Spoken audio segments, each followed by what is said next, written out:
नमस्कार बंधुगण, आज आसतु आम जाना जो लोक मैंने गाय को प्रतिदिन रुटी खुआती से माने कान खोली शुणी नियंतु।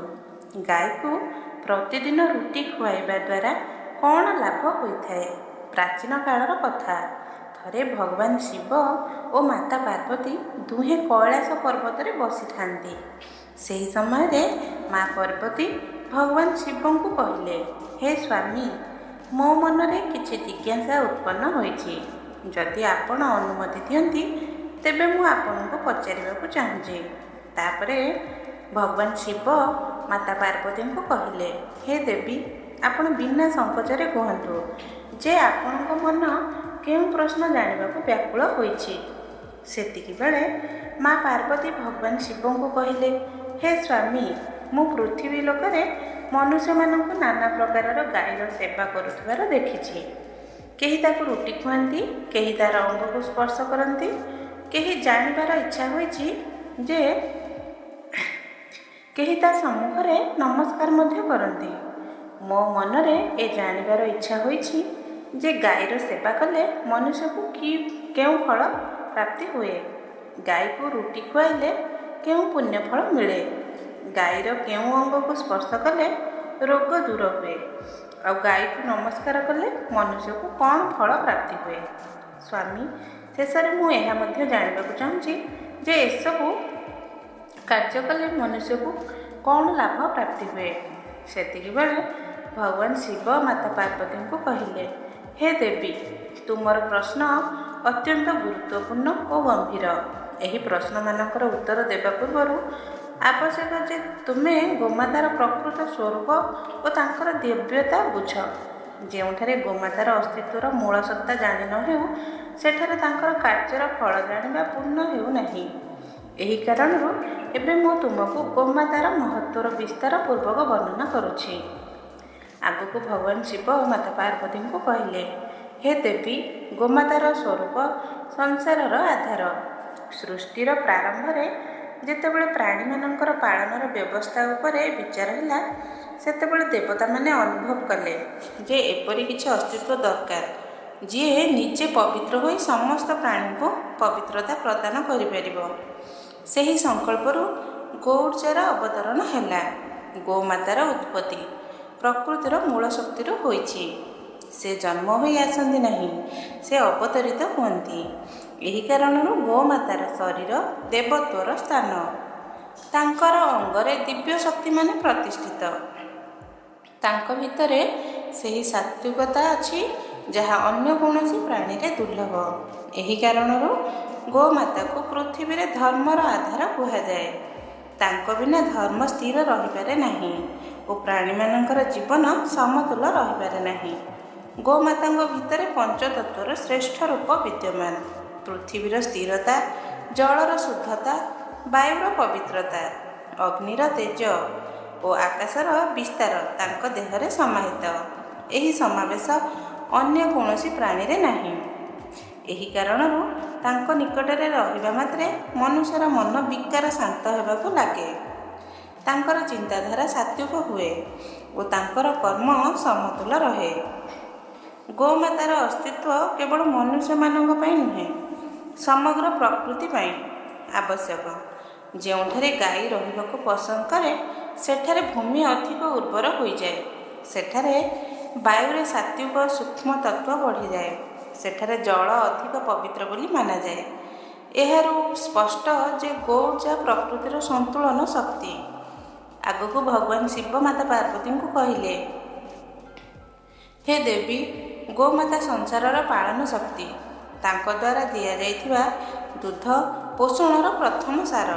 सेही दूध द्वारा मनुष्य, पशु और अनेक जीव निजर प्रारंभिक बल प्राप्त करती। गोमाता को जीवनर पोषक और प्रकृतिर रक्षक कहा जाए। तांकर अस्तित्व आसंता पीढ़ी मानकर शक्तिर स्रोत। गोमातार स्वभाव मध्य दिव्य।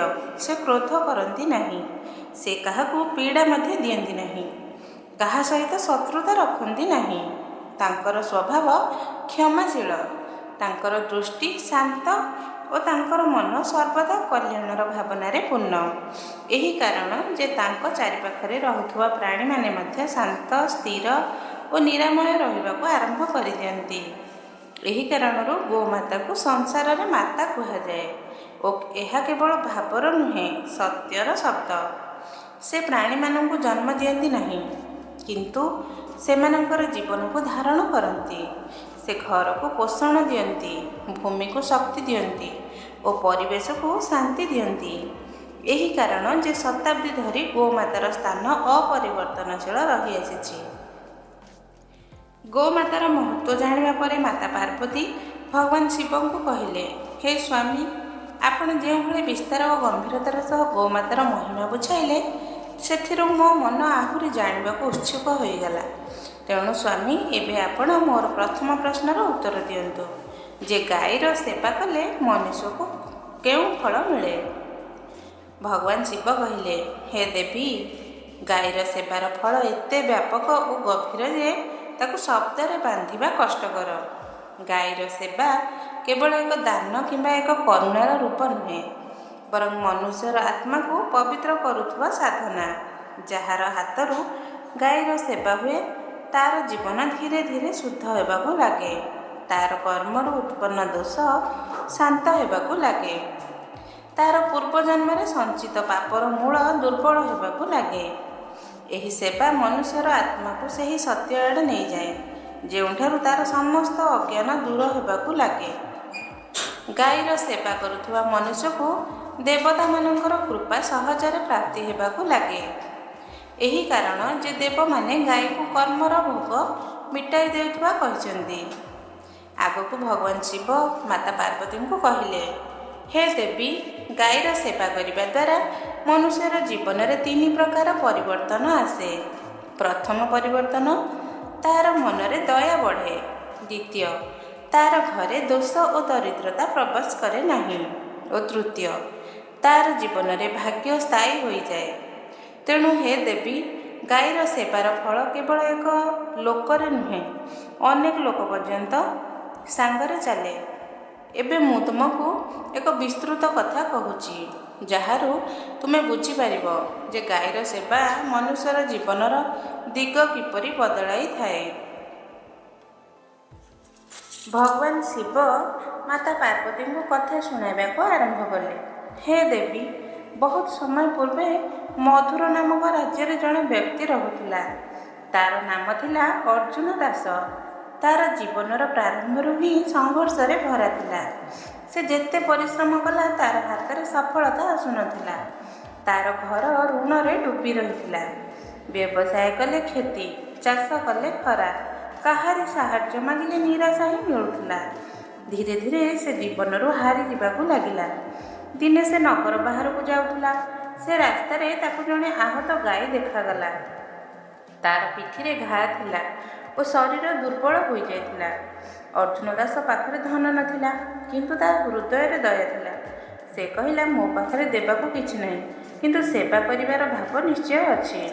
ସେ ନିକଟସ୍ଥ କୂଅରୁ ପାଣି ଆଣିଲା, ଘାସ ଗୋଟାଇ ଆଣିଲା ଓ ଗାଈର ଘା ଉପରେ ମାଟିର ଲେପ ଲଗାଇଲା ଓ ତା ପାଖରେ ବସି ରହିଲା। ସେହି ସମୟରେ ସେହି ଆହତ ଗୋମାତା ମନେ ମନେ ତାକୁ ଆଶୀର୍ବାଦ ଦେଲେ ଓ କହିଲେ ଯେ ତୁମେ ମୋର ଘାକୁ ଛୁଇଁଛୁ, ମୁଁ ତୋର ଜୀବନର ଘା ଭରିଦେବି। ଅର୍ଜୁନ ଦାସକୁ ଏ ଆଶୀର୍ବାଦ ଶୁଣାଗଲା ନାହିଁ, କିନ୍ତୁ ତାର ଜୀବନରେ ପରିବର୍ତ୍ତନ ଆରମ୍ଭ ହୋଇଯାଇଥିଲା। ପରଦିନ ସେହି ସ୍ଥାନରେ ଜଣେ ବୃଦ୍ଧ ବ୍ରାହ୍ମଣ ଆସି କହିଲେ, ଗୋସେବା କରୁଥିବା ବ୍ୟକ୍ତିକୁ ମୁଁ ଏକ ମନ୍ତ୍ର ଦେଉଛି। ଏ ମନ୍ତ୍ର ତୋତେ କଷ୍ଟରୁ ମୁକ୍ତ କରିବ। ସେ ଅର୍ଜୁନ ଦାସକୁ ଗୋସେବା ମନ୍ତ୍ର ଦେଲେ ଓ କହିଲେ ଯେ ସେ ପ୍ରତିଦିନ ଗାଈମାନଙ୍କର ସେବା କରୁ। ଅର୍ଜୁନ ଦାସ ଏହାକୁ ଜୀବନର ଧର୍ମ କରିନେଲା। ସେ ପ୍ରତିଦିନ ଘାସ କାଟୁଥିଲା, ଗାଈମାନଙ୍କୁ ଖୁଆଉଥିଲା, ସେମାନଙ୍କୁ ଗାଧୋଇ ଦେଉଥିଲା ଓ ପ୍ରେମରେ ସେମାନଙ୍କୁ ସ୍ପର୍ଶ କରୁଥିଲା। କିଛି ମାସ ଭିତରେ ତାର ଜୀବନ ବଦଳି ଯାଇଥିଲା। ଫସଲ ପ୍ରଚୁର ହେବାକୁ ଲାଗିଲା, ବ୍ୟବସାୟରେ ଲାଭ ହେଲା, ଋଣ ଉଠିଗଲା, ଲୋକେ ତାକୁ ସମ୍ମାନ ଦେବାକୁ ଲାଗିଲେ। ଆଗକୁ ଭଗବାନ ଶିବ ମାତା ପାର୍ବତୀଙ୍କୁ କହିଲେ, ହେ ଦେବୀ, ଏ ପରିବର୍ତ୍ତନ ହଠାତ୍ ହୋଇନଥିଲା। ଏ ଗାଈର ସେବାରୁ ଉତ୍ପନ୍ନ ପୁଣ୍ୟର ଫଳ ଥିଲା। ତାପରେ ଅର୍ଜୁନ ଦାସ ନିଜ ଜୀବନକୁ ଗୋ ସେବାରେ ଲଗାଇଦେଲା। ସେ କିଛି ଦିନର ସେ ଦିନର କିଛି ଅଂଶ ଗାଈମାନଙ୍କ ପାଇଁ ରଖୁଥିଲା। ସେମାନଙ୍କୁ ଚାରା ଦେଉଥିଲା, ସେମାନଙ୍କର ରକ୍ଷା କରୁଥିଲା। ଶେଷରେ ଯେତେବେଳେ ବୃଦ୍ଧ ହୋଇ ମୃତ୍ୟୁର ନିକଟରେ ପହଞ୍ଚିଲା, ତାକୁ ଦିବ୍ୟ ଦୃଶ୍ୟ ଦେଖାଗଲା। ଗାଈର ରୂପରେ ଠିଆ ହୋଇଥିବା ଜଣେ ତେଜସ୍ୱୀ ଶକ୍ତି କହିଲେ ଯେ ତୋର ସେବାର ଫଳ ଏହି ଯେ ମୃତ୍ୟୁ ପରେ ତୋତେ ସେହି ଲୋକ ମିଳିବ ଯେଉଁଠାରେ ଦୁଃଖର ଅସ୍ତିତ୍ୱ ନାହିଁ। ଓ ତାପରେ ଅର୍ଜୁନ ଦାସର ଆତ୍ମା ସେହି ଦିବ୍ୟ ଲୋକକୁ ଚାଲିଗଲା ଯେଉଁଠାରେ ପୁଣ୍ୟାତ୍ମାମାନେ ନିବାସ କରନ୍ତି। ଆଗକୁ ଭଗବାନ ଶିବ ମାତା ପାର୍ବତୀଙ୍କୁ କହିଲେ, ହେ ଦେବୀ, ଏ କଥା କହୁଛି ଯେ ଗାଈର ସେବା ମନୁଷ୍ୟର ଜୀବନ ଓ ଜୀବନ ପରର ଭବିଷ୍ୟତ ଉଭୟକୁ ବଦଳାଇ ଦେଇପାରେ।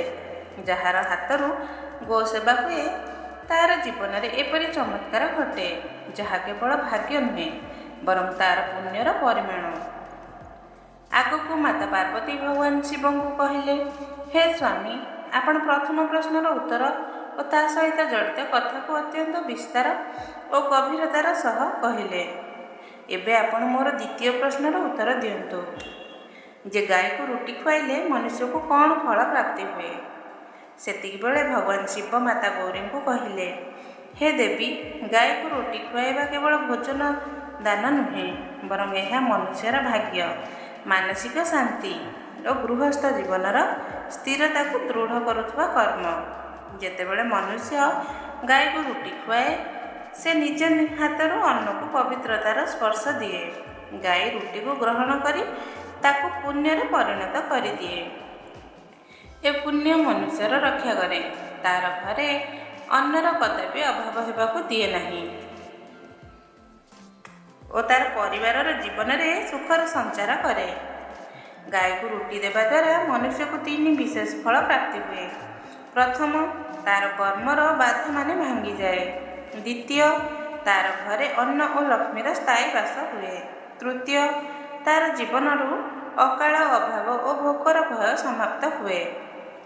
ଆଗକୁ ଭଗବାନ ଶିବ ମାତା ପାର୍ବତୀଙ୍କୁ କହିଲେ, ହେ ଦେବୀ, ଏବେ ମୁଁ ତୁମକୁ ଏପରି ଏକ ବିସ୍ତୃତ କଥା ଶୁଣାଉଛି ଯାହା ବୁଝାଏ ଯେ ଗାଈକୁ ରୁଟି ଖୁଆଇବା ମନୁଷ୍ୟର ଭାଗ୍ୟକୁ କିପରି ପରିବର୍ତ୍ତନ କରିଦିଏ। ସୂର୍ଯ୍ୟବଂଶୀ କାଳରେ ମିତ୍ରସେନ ନାମକ ଜଣେ ବ୍ୟକ୍ତି ରହୁଥିଲା। ତାର ଜୀବନ ଅଭାବରେ ଭରା ଥିଲା। ତାର ଘରେ ଅନ୍ନର ଅଭାବ ଥିଲା। ପରିବାର ପ୍ରାୟତଃ ଭୋକିଲା ଶୋଇପଡ଼ୁଥିଲା ଓ ତାର ଆଜୀବିକା କଦାପି ସ୍ଥିର ରହୁନଥିଲା। ଦିନେ ରାସ୍ତାରେ ଯାଉଥିବା ବେଳେ ସେ ଦେଖିଲା ଯେ ଗାଈ ଦୁର୍ବଳା ଓ ଭୋକିଲା ଠିଆ ହୋଇଛି। ସେହି ତାକୁ ଠିକ୍ ଭାବରେ ଚାରା ଦେଇନଥିଲେ। ମିତ୍ରସେନ ପାଖରେ ମଧ୍ୟ ପୁରା ଭୋଜନ ନଥିଲା। ତା ପାଖରେ କେବଳ 2ଟି ରୁଟି ଥିଲା, ଯାହା ମଧ୍ୟରୁ ଗୋଟିଏ ତାର ନିଜ ପାଇଁ ଓ ଅନ୍ୟଟି ତାର ସ୍ତ୍ରୀ ଓ ପୁଅ ପାଇଁ ଥିଲା। କିନ୍ତୁ ହେ ଦେବୀ, ଯେତେବେଳେ ହୃଦୟରେ ଦୟା ଥାଏ ତେବେ ପରିସ୍ଥିତି ଛୋଟ ପଡ଼ିଯାଏ। ସେ ଭାବିଲା, ମୋ ପାଖରେ କମ୍ ଅଛି କିନ୍ତୁ ଗାଈ ପାଖରେ ତ କିଛି ବି ନାହିଁ। ସେ ନିଜର 2ଟି ରୁଟି ଗାଈ ଆଗରେ ରଖିଦେଲା। ଗାଈ ପ୍ରେମରେ 2ଟି ରୁଟି ଖାଇଲା ଓ ତାକୁ ଗଭୀର ଦୃଷ୍ଟିରେ ଦେଖିଲା ଓ ସେହି କ୍ଷଣରେ ଗାଈ ତାର ଚାରିପାଖେ ଘୂରିଗଲା। ମିତ୍ରସେନକୁ ଲାଗିଲା ଯେପରି କିଛି ଅଦୃଶ୍ୟ ଶକ୍ତି ତାର ଜୀବନରୁ ବୋଝ ହଟାଇ ନେଇଗଲା। ଏହାପରେ ତାର ଜୀବନରେ ଅଦ୍ଭୁତ ପରିବର୍ତ୍ତନ ହେବାକୁ ଲାଗିଲା। ଯେଉଁ କ୍ଷେତ୍ରରେ ସେ ବିହନ ପକାଉଥିଲା ସେଠାରେ ପ୍ରଚୁର ଅନାଜ ହେଉଥିଲା। ଯେଉଁ ବ୍ୟବସାୟ ଆରମ୍ଭ କରୁଥିଲା ତାହା ବଢ଼ୁଥିଲା। ତାର ଘରେ ଭୋଜନର ଏତେ ପ୍ରଚୁରତା ଆସିଲା ଯେ କଦାପି ଭଣ୍ଡାର ଖାଲି ହେଲା ନାହିଁ। ଧୀରେ ଧୀରେ ସେ ନଗରର ସମ୍ମାନିତ ବ୍ୟକ୍ତି ହୋଇଗଲା। ଲୋକେ ତାଠାରୁ ପଚାରୁଥିଲେ, ତୁମର ଦରିଦ୍ରତା କିପରି ଦୂର ହେଲା? ମିତ୍ରସେନ ମୁଣ୍ଡିଆ ମାରି କହୁଥିଲା ଯେ ଯେଉଁଦିନ ମୁଁ ଭୋକିଲା ଗାଈର ମୁହଁରେ ରୁଟି ପୁରାଇଥିଲି ସେହି ଦିନଠାରୁ ମୋ ଭାଗ୍ୟରେ ନୂଆ ବିହନ ପଡ଼ିଥିଲା। ଦିନେ ତାକୁ ସ୍ୱପ୍ନରେ ସେହି ଗାଈ ଦେଖାଗଲା। ଗାଈ କହିଲା, ମୁଁ ସାଧାରଣ ଗାଈ ନୁହେଁ, ଗୋ ଶକ୍ତିର ରୂପ। ତୋର ଏକ ଗ୍ରାସ ଦାନ ତୋର ଜୀବନର ଦିଗ ବଦଳାଇ ଦେଲା। ଯେଉଁ ରୁଟିକୁ ତୁ ତ୍ୟାଗ କରିଥିଲୁ ସେହି ତୋ ପାଇଁ ସୌଭାଗ୍ୟ ଓ ସମୃଦ୍ଧିର କାରଣ ହୋଇଗଲା। ପରଦିନଠାରୁ ମିତ୍ରସେନ ନିୟମ କରିନେଲା ଯେ ସେ ପ୍ରତିଦିନ ଗାଈକୁ ରୁଟି ଖୁଆଇବ। ତାର ଘର ସମୃଦ୍ଧ ରହିଲା, ପରିବାର ସୁସ୍ଥ ରହିଲା ଓ ତାର କର୍ମର ପୁଣ୍ୟ ତାର ସନ୍ତାନମାନଙ୍କୁ ମଧ୍ୟ ପ୍ରାପ୍ତ ହେଲା। ଶେଷରେ ଭଗବାନ ଶିବ ମାତା ପାର୍ବତୀଙ୍କୁ କହିଲେ, ହେ ଦେବୀ, ଏ କଥାର ସାର ଏହି ଯେ ଗାଈକୁ ଦିଆଯାଇଥିବା ରୁଟି କେବଳ ଅନ୍ନ ରହେ ନାହିଁ, ସେ ମନୁଷ୍ୟର ଭାଗ୍ୟକୁ ପୋଷଣ କରୁଥିବା ପୁଣ୍ୟ ହୋଇଯାଏ। ଆଗକୁ ମା ପାର୍ବତୀ ଭଗବାନଙ୍କୁ କହିଲେ, ହେ ସ୍ୱାମୀ, ଆପଣ ପ୍ରଥମ ଓ ଦ୍ୱିତୀୟ ପ୍ରଶ୍ନର ଉତ୍ତର ଦେଲେ ଓ ସେମାନଙ୍କ ସହ ଜଡ଼ିତ କଥାମାନଙ୍କୁ ଅତ୍ୟନ୍ତ ସ୍ପଷ୍ଟ ଓ କଲ୍ୟାଣକାରୀ ଭାବେ କହିଲେ। ଏବେ ଆପଣ ମୋର ତୃତୀୟ ପ୍ରଶ୍ନର ଉତ୍ତର ଦିଅନ୍ତୁ ଯେ ଗାଈ କେଉଁ ଅଙ୍ଗକୁ ସ୍ପର୍ଶ କଲେ ରୋଗ ନଷ୍ଟ ହୁଏ? ସେତିକିବେଳେ ଭଗବାନ ଶିବ କହିଲେ, ହେ ଦେବୀ, ଗାଈର ପ୍ରତ୍ୟେକ ଅଙ୍ଗ ଦିବ୍ୟତାରେ ପରିପୂର୍ଣ୍ଣ, କିନ୍ତୁ ରୋଗମାନଙ୍କୁ ଶାନ୍ତ କରିବାର ବିଶେଷ ଶକ୍ତି ତା'ର ପିଠିରେ ଅବସ୍ଥିତ। ମନୁଷ୍ୟ ଯେତେବେଳେ ଗାଈର ପିଠିକୁ ସ୍ପର୍ଶ କରେ, ତେବେ ସେ କେବଳ ଏକ ଜୀବକୁ ଛୁଏଁ ନାହିଁ, ବରଂ ସେ ସେହି ଦିବ୍ୟ ଊର୍ଜା ତତ୍ତ୍ୱକୁ ଛୁଏଁ, ଯାହାର ରୋଗମାନଙ୍କୁ ନଷ୍ଟ କରିବାର କ୍ଷମତା ଅଛି। ଗାଈର ପିଠି ଉପରେ ବ୍ରହ୍ମ ତେଜର ପ୍ରବାହ ହୁଏ। ସେହି ତେଜ ମନୁଷ୍ୟର ଭିତରର ବିକାର ଓ ରୋଗମାନଙ୍କୁ ଶାନ୍ତ କରେ। ଗାଈର ପିଠିରେ ହାତ ବୁଲାଇଲେ ଶରୀରରେ ରୋଗ ପ୍ରତିରୋଧକ ଶକ୍ତି ଜାଗ୍ରତ ହୁଏ, ମନର ଅସ୍ଥିରତା ଶାନ୍ତ ହୁଏ। ଅନେକ ରୋଗ ଯାହା ମନ କାରଣରୁ ଉତ୍ପନ୍ନ ହୁଏ, ସେଗୁଡ଼ିକ ସ୍ୱତଃ ସମାପ୍ତ ହୋଇଯାଏ। ଗାଈର ପିଠି ମାନବ ଶରୀରରେ ପ୍ରବାହିତ ପ୍ରାଣ ଶକ୍ତିକୁ ସନ୍ତୁଳନ କରେ। ଆଗକୁ ଭଗବାନ ଶିବ ମାତା ଗୌରୀଙ୍କୁ ଏହି ପ୍ରଶ୍ନ ସହ ଜଡ଼ିତ କଥା ଶୁଣାଇ କହିଲେ, ହେ ଦେବୀ, ପ୍ରାଚୀନ କାଳରେ ଧର୍ମବୀର ନାମକ ଜଣେ ଅତ୍ୟନ୍ତ ବୁଦ୍ଧିମାନ କିନ୍ତୁ ରୋଗରୁ ପୀଡ଼ିତ ବ୍ୟକ୍ତି ଥିଲା। ସେ ଜନ୍ମରୁ ହିଁ ଶରୀରରେ ଦୁର୍ବଳ ଥିଲା। ଚିକିତ୍ସା କରାଇଥିଲା, ତୀର୍ଥ କରିଥିଲା, ତପ କରିଥିଲା, କିନ୍ତୁ ତା'ର ଶରୀର ସୁସ୍ଥ ହେଉନଥିଲା। ତା'ର ମାତା ପିତା ମଧ୍ୟ ଅତ୍ୟନ୍ତ ଚିନ୍ତିତ ରହୁଥିଲେ। ସମୟ ବିତୁଥିଲା, ରୋଗ ବଢ଼ୁଥିଲା। ଦିନେ ନଗରରେ ଜଣେ ବୃଦ୍ଧ ସାଧୁ ଆସିଲେ। ଲୋକେ କହୁଥିଲେ ଯେ ସେ ସାଧୁ ବହୁତ ଜ୍ଞାନୀ ଓ ତାଙ୍କର ବାକ୍ୟ ବ୍ୟର୍ଥ ହୁଏ ନାହିଁ। ସେତିକିବେଳେ ଧର୍ମବୀର ମଧ୍ୟ ତାଙ୍କ ପାଖକୁ ପହଞ୍ଚିଲା। ସାଧୁ କହିଲା, ତୋର ରୋଗମାନଙ୍କର ଉପଚାର ଔଷଧରେ ନାହିଁ। ତୋତେ ପ୍ରତିଦିନ କିଛି ସମୟ ଗାଈର ପିଠିର ସ୍ପର୍ଶ କରିବାକୁ ହେବ। ଧର୍ମବୀର ଆଶ୍ଚର୍ଯ୍ୟ ହୋଇ ପଚାରିଲା, କେବଳ ସ୍ପର୍ଶରୁ ରୋଗ ଦୂର ହୁଏ କି? ସାଧୁ କହିଲେ, ଗାଈର ପିଠିରେ ଦେବତ୍ୱ ଅଛି। ଯେତେବେଳେ ତୁ ତା'ର ତେଜକୁ ଗ୍ରହଣ କରିବୁ, ତେବେ ତୋର ବିକାରମାନେ ମୂଳରୁ ସମାପ୍ତ ହୋଇଯିବେ। ଧର୍ମବୀର ସାଧୁମାନଙ୍କର ବଚନ ଗ୍ରହଣ କରିନେଲା। ପରଦିନଠାରୁ ସେ ଗାଁର ଗୋଶାଳାକୁ ଯାଉଥିଲା। ସେ ଗାଈମାନଙ୍କର ସେବା କରୁଥିଲା, ସେମାନଙ୍କର ପିଠିରେ ହାତ ବୁଲାଉଥିଲା ଓ କିଛି ସମୟ ସେମାନଙ୍କ ପାଖରେ ବସୁଥିଲା। କିଛି ଦିନ ଭିତରେ ତା ଭିତରେ ବଡ଼ ପରିବର୍ତ୍ତନ ହେବାକୁ ଲାଗିଲା। ପ୍ରଥମେ ତା'ର ମନ ଶାନ୍ତ ହେଲା, ତାପରେ ତାକୁ ନିଦ ଆସିବାକୁ ଲାଗିଲା, ତାପରେ ତା'ର ଭୋଜନ ହଜମ ହେବାକୁ ଲାଗିଲା। ଧୀରେ ଧୀରେ ତା'ର ଶରୀରରୁ ଦୁର୍ବଳତା ଦୂର ହେବାକୁ ଲାଗିଲା। 3 ମାସ ପରେ ଲୋକେ ଆଶ୍ଚର୍ଯ୍ୟ ହୋଇଗଲେ। ଯେଉଁ ଯୁବକ ବର୍ଷ ବର୍ଷ ଧରି ରୋଗରେ ପୀଡ଼ିତ ଥିଲା, ସେ ଏବେ ସୁସ୍ଥ, ପ୍ରସନ୍ନ ଓ ବଳବାନ ହୋଇଗଲା। ଧର୍ମବୀର ନିଜେ କହିବାକୁ ଲାଗିଲା, ମୋ ଶକ୍ତିର ସ୍ରୋତ କୌଣସି ଔଷଧ ନୁହେଁ, ବରଂ ଗାଈର ପିଠିର ଦିବ୍ୟ ସ୍ପର୍ଶ। ଏ ପରିବର୍ତ୍ତନ କେବଳ ଶାରୀରିକ ନଥିଲା, ତା'ର ମନ ମଧ୍ୟ ନିର୍ମଳ ହୋଇଗଲା। ତା ଭିତରେ ଆଧ୍ୟାତ୍ମିକତାର ବିକାର ହେଲା। ତା'ର ଜୀବନରେ ଅନେକ ସଫଳତା ଆସିବାକୁ ଲାଗିଲା। କିଛି ବର୍ଷ ଭିତରେ ସେ ନଗରର ସବୁଠାରୁ ପ୍ରିୟ, ବୁଦ୍ଧିମାନ ଓ ସଦାଚାରୀ ପୁରୁଷ ହୋଇଗଲା। ଲୋକେ ତା'ଠାରୁ ପଚାରୁଥିଲେ, ତୁମର ରୋଗମାନେ କିପରି ମିଟିଗଲା? ଧର୍ମବୀର ମୁଣ୍ଡିଆ ମାରି କହୁଥିଲା, ଗାଈର ପିଠିରେ ହାତ ବୁଲାଇବାରୁ ମୋ ଭାଗ୍ୟ ଓ ଶରୀର ଉଭୟ ସୁସ୍ଥ ହୋଇଗଲା। ମୁଁ ଜୀବନରେ ଯାହା କିଛି ପାଇଛି, ସେହି ସ୍ପର୍ଶର ବରଦାନ। ଶେଷରେ ଭଗବାନ ଶିବ କହିଲେ, ହେ ଦେବୀ, ଏହି କାରଣରୁ ଗାଈର ପିଠିକୁ ସ୍ପର୍ଶ କରିବାକୁ ରୋଗନାଶକ କୁହାଯାଏ। ଗାଈର ପିଠି ମନୁଷ୍ୟର ଭିତରର ନକାରାତ୍ମକ ଊର୍ଜାକୁ ଶାନ୍ତ କରେ, ତା'ର ରୋଗମାନଙ୍କୁ ଦୂର କରେ ଓ ଶରୀର ଓ ମନରେ ଏପରି ଶକ୍ତି ଉତ୍ପନ୍ନ କରେ ଯାହା କୌଣସି ଔଷଧରୁ ମିଳେ ନାହିଁ। ଶେଷରେ ଭଗବାନ ଶିବ ମାତା ଗୌରୀଙ୍କୁ କହିଲେ, ହେ ଦେବୀ, ଏବେ ମୁଁ ତୁମକୁ ସେହି ଅନ୍ତିମ ସାର କହୁଛି, ଯାହା ଗୋମାତା ସମ୍ପୂର୍ଣ୍ଣ ମହିମାର ନିଚୋଡ଼। ଯେମିତି ଅମୃତର ଗୋଟିଏ ବୁନ୍ଦା ସମୁଦ୍ରର ସ୍ୱାଦ ବୁଝାଇ ଦିଏ, ସେମିତି ଏ ସାର ତୁମକୁ ଗୋମାତାର ସମ୍ପୂର୍ଣ୍ଣ ସ୍ୱରୂପ ବୁଝାଇଦେବ। ହେ ଦେବୀ, ସମ୍ପୂର୍ଣ୍ଣ ସତ୍ୟ ଏହି ଯେ ଗୋମାତା ଧରିତ୍ରୀରେ ଜୀବନ୍ତ ଦିବ୍ୟଶକ୍ତି। ତାଙ୍କର ସେବା କଲେ ମନୁଷ୍ୟର ଦୁର୍ଭାଗ୍ୟ ଦୂର ହୁଏ, ଘରେ ଶାନ୍ତି ଓ ସମୃଦ୍ଧି ଆସେ ଓ ତା'ର ପାପ ଧୂଳି ନଷ୍ଟ କରିଦିଏ। ଗୋମାତାଙ୍କୁ ରୁଟି ଖୁଆଉଥିବା ବ୍ୟକ୍ତି ନିଜ ଜୀବନରେ ସେହି ସୌଭାଗ୍ୟ ଓ ଅବସର ପ୍ରାପ୍ତ କରେ, ଯାହା କେବଳ ପୁଣ୍ୟରୁ ହିଁ ସମ୍ଭବ। ତା'ର ପରିବାର ଉପରେ କୌଣସି ପ୍ରକାରର ଦାରିଦ୍ର୍ୟତା, କଳହ କିମ୍ବା ଅକାଳର ପ୍ରଭାବ ପଡ଼େ ନାହିଁ। ଗୋମାତାଙ୍କର କୌଣସି ପବିତ୍ର ଅଙ୍ଗ ବିଶେଷ କରି ପିଠି ଓ କାନ୍ଧକୁ ସ୍ପର୍ଶ କଲେ ରୋଗମାନଙ୍କର ପ୍ରଭାବ ଶାନ୍ତ ହୁଏ, କାରଣ ତହିଁରେ ଦେବତାମାନଙ୍କର ତେଜ ଦିବ୍ୟମାନ। ଏହା ସହିତ ଗୋମାତାକୁ ନମସ୍କାର କଲେ ମନୁଷ୍ୟର ଅହଙ୍କାର ମିଟିଯାଏ, ମନ ଶାନ୍ତ ହୁଏ ଓ ତା ଭିତରେ ଏପରି ଆଲୋକ ଉତ୍ପନ୍ନ ହୁଏ ଯାହା ତାକୁ ସତ୍ୟ, ଧର୍ମ ଓ ସୌଭାଗ୍ୟ ଆଡ଼କୁ ନେଇଯାଏ। ଅତଏବ ଯେଉଁ ମନୁଷ୍ୟ ଗୋମାତାଙ୍କ ଆଦର କରେ ତାଙ୍କର ରକ୍ଷା ସ୍ୱୟଂ ପ୍ରକୃତି କରେ। ଯେ ତାଙ୍କର ସେବା କରେ ତାର ଜୀବନରୁ ବାଧାମାନେ ଧୀରେ ଧୀରେ ଦୂର ହୋଇଯାଏ। ଆଉ ଯେ ତାଙ୍କୁ ମାତୃସ୍ୱରୂପ ମାନି ଚଳେ ଏ ସଂସାର ତାକୁ କେବେ ଖାଲି ହାତରେ ରହିବାକୁ ଦିଏ ନାହିଁ। ତେଣୁ ହେ ଭକ୍ତବୃନ୍ଦ, ଏହା ଥିଲା ଗୋମାତାଙ୍କୁ ପ୍ରତିଦିନ ରୁଟି ଖୁଆଇବାର ସମ୍ପୂର୍ଣ୍ଣ ଫଳ। ଏହି ପ୍ରବଚନ ଏହିଠାରେ ସମାପ୍ତ। ଜୟ ଗୋମାତା।